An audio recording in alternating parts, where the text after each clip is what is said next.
दिखाई दे रही है कि जा मेरी बहने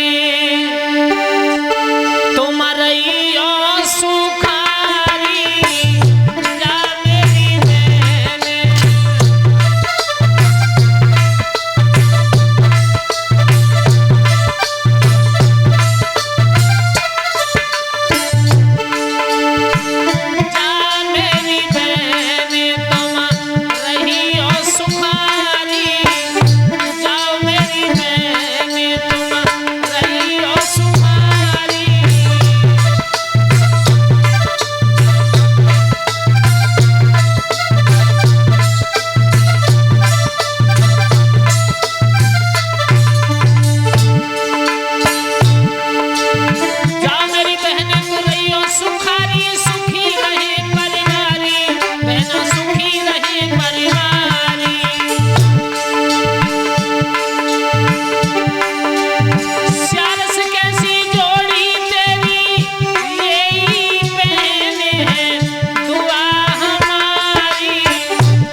तुम्हारी बहना घर में सास तुम्हारी,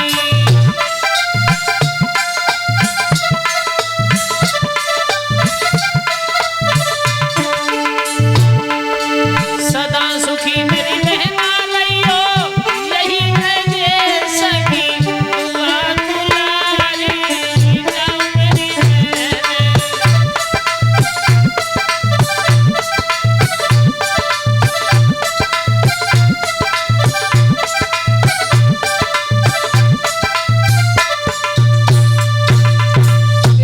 से देवकी जिस समय तैयार हुई और तैयार होकर के देवकी चली है ससुराल के लिए,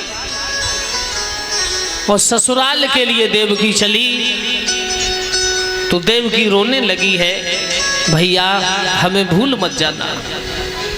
बहन भाई का एक अटूट प्रेम बंधन होता है। देवकी रो रही है, भैया हमें भूल मत जाना। बहन को रोते हुए देख करके कंस की आंखों में आंसू आ गए।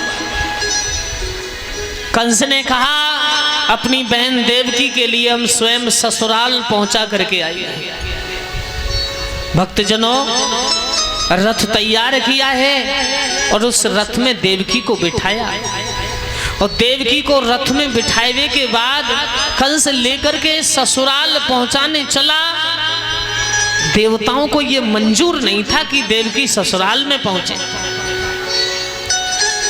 बीच मार्ग में कंस ससुराल स्वयं पहुंचाने जा रहा है, देवकी वसुदेव रथ में बैठे।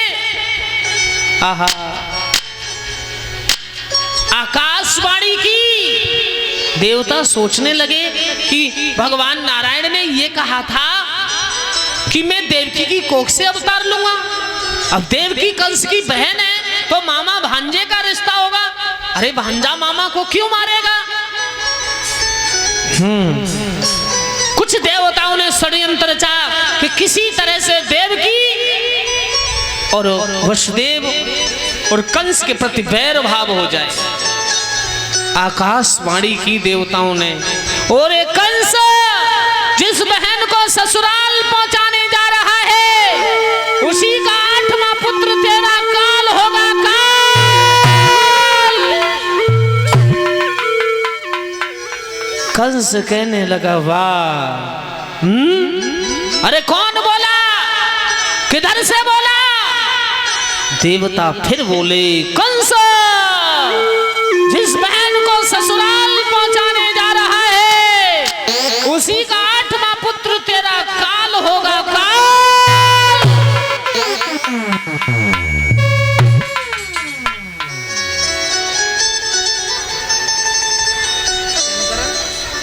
50 रुपए खेमकरण जी करकोरा से भगवान के चरणों में। भक्तजनों कंस ने रथ खड़ा कर दिया। मैंने तुझको हार समझा, अरे अपना गला सजाने को तू काली नागिन बन बैठी मुझको खा।